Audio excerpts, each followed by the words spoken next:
Jesu Kristu inkosi. Jesu Kristu inkosi. Hayi bazalwane, ngempela ubaba uyayikhuluma yenzeka.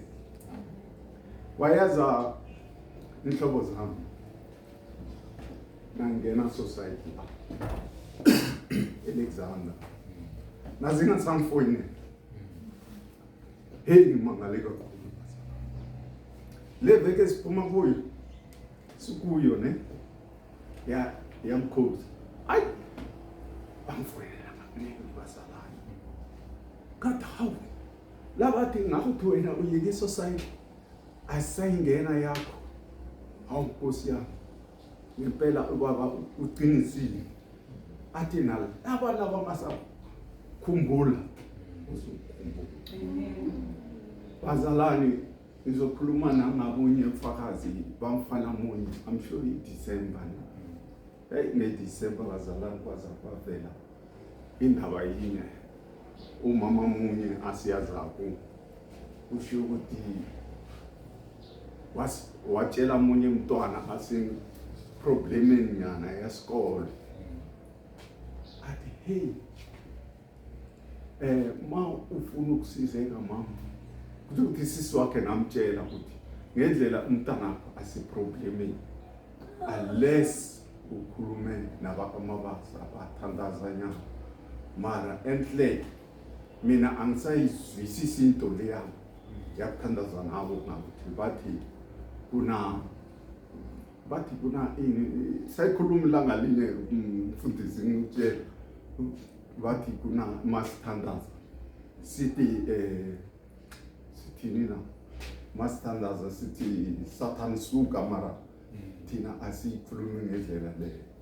manje lo mntwana bazalana nabamxoshile esikolweni mabamxoshile bazalane kwatholeka ukuthi mama lo wafonela umama mafonela imama elanga bona ukuthi uNkulunkulu uyasebenza sasuka saya khona athi umntwana wami uxotshiwe esikolweni masifika le sambuza ukuthi problem yini athi uxotshiwe and na test angakabhali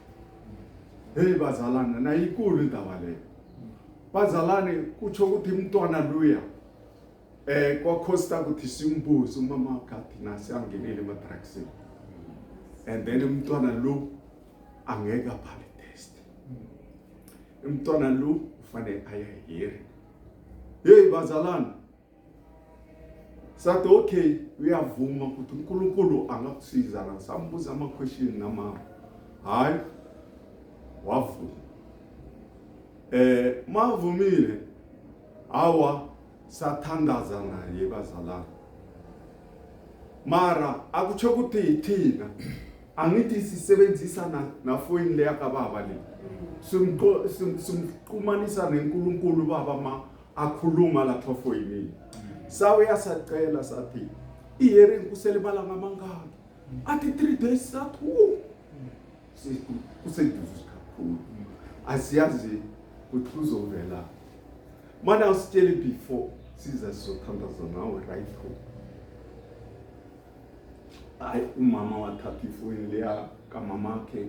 washiya loya mkhuleko bazalani ma ushiya mkhuleko loya abafonele every day niyakhuleka na abakhuleka awu ilanga la yeri umama wakhe uyafoyina uthi hey lo mntwana uhambile awu indaba ingaka hey nami angisayazi ukuthi lo mntwana ngeke asaphala test bazalani kanti umntwana eheri uvuke wathandaza kusini wayangiyeri mafika le hearing hayi wahlala umama wakhe womthola khona hearing bamtshela ukuthi indaba kushaya abanye abantu ungaseyenza is the last time bathi bamkhuthaza ene wabhala test wapasa na njengamanje uthole ispace seyichorile hayi uNkulunkulu wasebenza umama wambuza lo mama wathi uthole ispace and then uyofunda hayi uNkulunkulu uyasebenza akutsho ukuthi thina bazalwane ile foni umama ubaba axhumana naNkulunkulu imandla yakababa maxhumana naNkulunkulu yasebenza siyabonile bazalwane siyabonga